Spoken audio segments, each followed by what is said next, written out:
Votre invité à présent dans la grande interview en direct sur Boursorama, c'est l'économiste Elie Cohen. Bonjour. Bonjour. C'est être avec nous sur Boursorama, directeur de recherche au CNRS.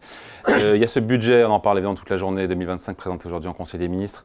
Juste avant, on parlait des retraités à qui Michel Barnier demande un effort via un gel de 6 mois de leur pension. Est-ce que vous faites partie de ceux qui pensent bien que les retraités qui se rendent plus souvent aux urnes, qui votent plus que le reste de la population, seraient souvent protégés par les politiques et donc épargnés quand il s'agit de faire des économies? Non, moi je ne raisonne pas comme ça. Je dis d'abord que par le passé, il y a déjà eu des périodes de gel des retraites. Ce n'est pas la première fois que ça intervient. Donc je ne comprends pas qu'il y ait cet émoi collectif. C'est arrivé quand, par exemple? C'est arrivé il y a quelques années, quand l'économie était en panne, on avait décidé que... Sauf François Hollande, c'est arrivé. Voilà, exactement. Donc c'est déjà arrivé par le passé 2 fois, je crois. Je ne me souviens plus des années exactes, mais c'est arrivé déjà 2 fois. Donc c'est une arme qu'on a déjà utilisée par le passé. 2, tout le monde sait que la France consacre 14% du PIB à ses retraites, et donc on est déjà parmi les pays qui font l'effort le plus important en matière de retraite. 25% de nos dépenses publiques. 25% de nos dépenses publiques. Et puis, troisièmement, il y a quand même une immense hypocrisie. Tout le monde dit oh, c'est terrible, les retraites vont se dégrader.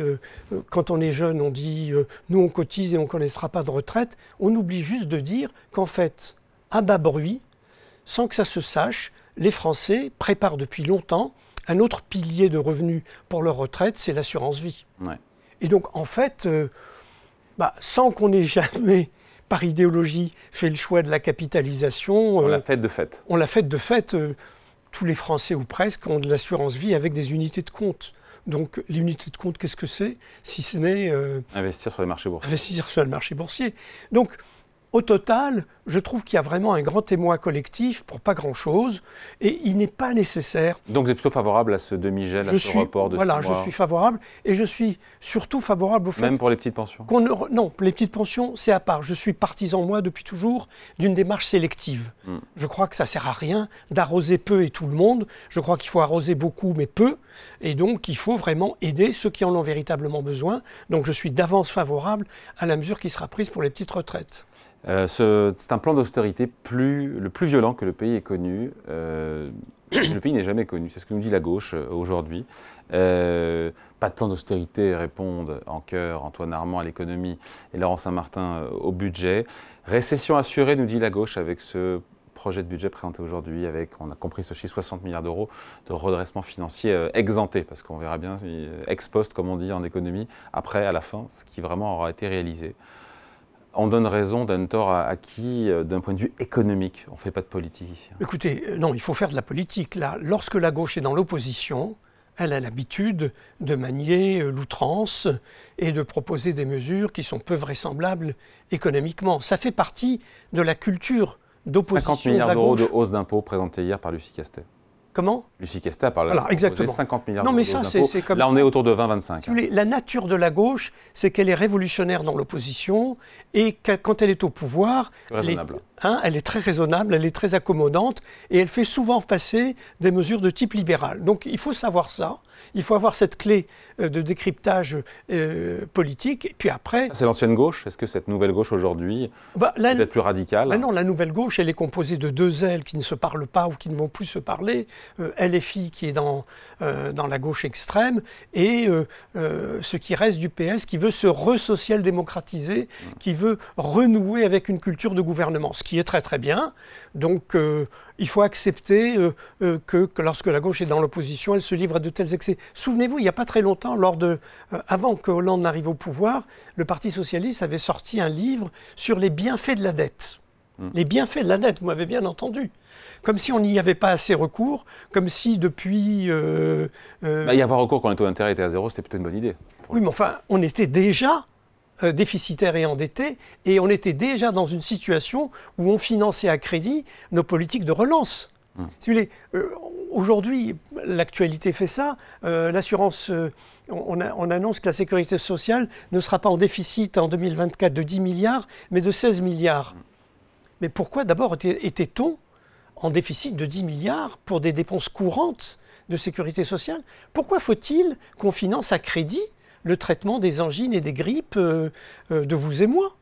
Pourquoi faut-il qu'on vote même des budgets de protection sociale en déficit? Alors, il y a une raison économique majeure, c'est que lorsqu'on est dans une phase de dépression économique, on dit, on peut essayer d'enjamber la dépression en faisant du déficit, à condition que dès que la situation économique est restaurée, on efface les déficits en faisant de l'excédent. Mais avez-vous connu une situation en France, on où lorsque l'économie était de retour, on a fait des excédents pour combler les déficits? Sur la question de l'austérité ou pas austérité, récession ou pas l'an prochain, avec ce plan qui est sévère. Enfin, je veux dire, c'est une potion qui est amère, on peut le dire comme ça. À partir du moment où vous dépensez moins, à partir du moment où le soutien de l'État n'est pas là avec la dépense publique, vous avez nécessairement un petit effet récessif. Mais la vraie question, c'est est-ce que dans le contexte économique actuel, où on sent quand même qu'il y a une certaine reprise européenne, mondiale, timide. Après qu'on ait connu des difficultés, qu'on ait connu une croissance zéro en Allemagne, est-ce que le moment est venu de commencer à faire un effort budgétaire et fiscal ou pas? Ou est-ce que la crainte des récessions à venir devrait nous conduire à nous abstenir de toute action? Il faut le faire ou pas alors, ce plan à 60 milliards d'euros? Est-ce qu'il nous conduira, oui ou non, en récession? Non, d'abord, je ne crois pas un seul instant qu'on fera 100 milliards d'économies d'ici. Alors, normalement, c'était 2027. Maintenant, on parle de 2029. 60, on parle de 60 pour 2025. Oui. Non, mais normalement, l'idée, c'est qu'en 2027, on devait passer en dessous de 3, et maintenant, ce sera en 2029 qu'on passera en dessous de 3. C'est plus raisonnable. C'est plus raisonnable. Mais la question n'est pas là, encore une fois. Si vous regardez ce qu'ont fait tous les nouveaux présidents arrivés, Sarkozy, Hollande, etc., la première chose qu'ils ont faite, c'est d'aller à Bruxelles dire oui, nos prédécesseurs ont pris des engagements pour réduire les déficits et maîtriser la dette, mais ça ne va pas être tout à fait possible. On vient d'être élu, il faut quand même qu'on applique un peu notre programme. Donc j'ai l'impression d'un éternel recommencement. Et donc on n'a pas le choix, il faut le faire. Il faut bien commencer, il faut bien indiquer la direction. Et je trouve incroyable qu'on commence à s'interroger seulement maintenant sur qu'est-ce qu'on fait pour maîtriser un peu les dépenses de santé, qu'est-ce qu'on fait pour avoir un système d'indemnisation du chômage qui fonctionne et qui soit incitateur à l'emploi, et qu'est-ce qu'on fait pour maîtriser la progression des dépenses de retraite. Et je trouve tout à fait sain que ce débat ait lieu et qu'on commence à prendre des mesures dans cette direction.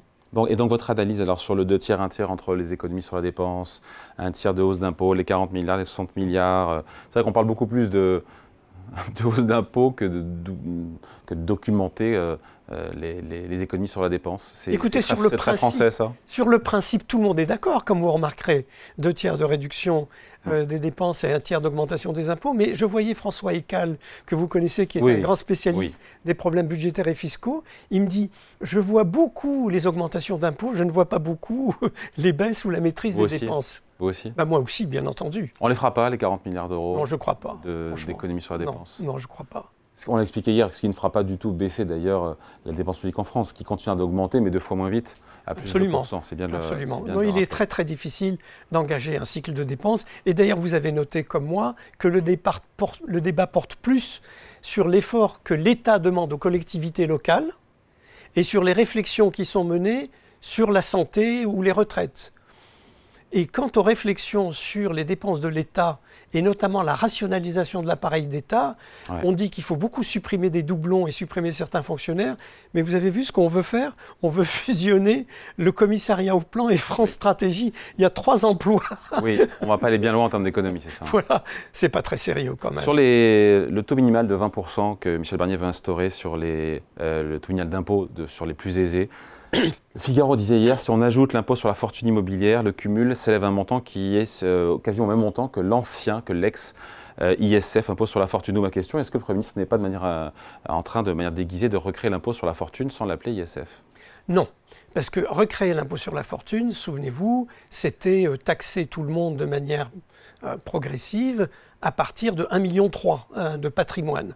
1,3 million, quand vous avez un appartement parisien, vous êtes tout de suite éligible à l'impôt sur la fortune. Bon, là, ce n'est pas de ça qu'il s'agit. Il s'agit de réserver, si j'ai bien compris, la mesure aux très hauts revenus et au très haut patrimoine pour lesquels on voudrait instaurer une espèce de taxe forfaitaire de 20% pour ceux qui, grâce à des techniques d'optimisation fiscale, échappent à toute opposition. Est-ce qu'il est normal que les dividendes du groupe LVMH qui reviennent à la famille Arnault soient portés par une structure holding qui... Oui, mais quand on cumule ça plus l'impôt sur la fortune immobilière, on arrive à peu près au même niveau que l'ex-ISF en termes de montant. D'accord, mais enfin, c'est normal qu'on le fasse maintenant, si vous voulez. Mais jusqu'à présent, on pouvait, par des montages d'optimisation fiscale, échapper à toute imposition, voire ne payer qu'un niveau d'imposition ridicule. Eli Cohen, baisser les allègements de charges détruira des centaines de milliers d'emplois, nous dit Patrick Martin, le président du MEDEF. Il a raison? Il a raison, parce qu'il ne faut jamais oublier une chose simple, c'est qu'en concentrant les baisses de charges au voisinage du SMIC, on avait fait un choix qui était de remettre sur le marché de l'emploi des gens qui n'y accédaient pas du tout, parce que leur productivité ne justifiait pas un salaire au SMIC chargé. Et donc, pour éviter que ces gens-là soient au chômage, on avait décidé de décharger le SMIC. Eh bien, si on décide de charger le SMIC maintenant, eh bien, on va avoir des effets du type de ceux qu'on craignait par le passé, c'est-à-dire que les gens très peu qualifiés, très peu formés, risquent de se retrouver au chômage plutôt que sur un emploi payé au SMIC sans charge. Bon, et supprimer un jour férié pour financer la protection sociale, vous en pensez quoi?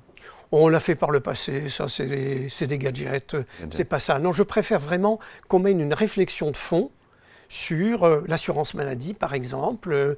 Quel est le reste à charge qui est tolérable, qui ne l'est pas? Est-ce que ce reste à charge doit être uniforme ou modulé selon les niveaux de revenus? Est-ce que la manière dont on gère les arrêts de travail sont justifiés? Voilà, je préfère qu'on mène ce type de réflexion plutôt que de recourir à ce type de gadgets. Bon, dernière question, la France emprunte plus cher que l'Espagne et le Portugal. Est-ce que la Maison France se met en risque aujourd'hui? On s'endette encore pas cher, on est à 3% sur les taux à 10 ans français, mais bon, le jour où on connaîtra un choc ou une crise grave, ça pourrait moins bien se passer. Je suis toujours très surpris qu'on dise ça, parce que pourquoi le Portugal emprunte-t-il moins cher que la France? Parce que le Portugal a subi une saignée volontaire formidable, de même que la Grèce, de même que les pays qui ont vu leur crédit attaqué. Ils ont pris des mesures. Le plan de redressement aujourd'hui n'a rien à voir avec ce qu'a vécu le Portugal et la Grèce. Non, rien, on n'a rien fait. C'est ce que dit la gauche aujourd'hui. La Grèce a perdu, aujourd'hui, un salarié grec a perdu 25% par rapport à ce qu'était son revenu avant la crise.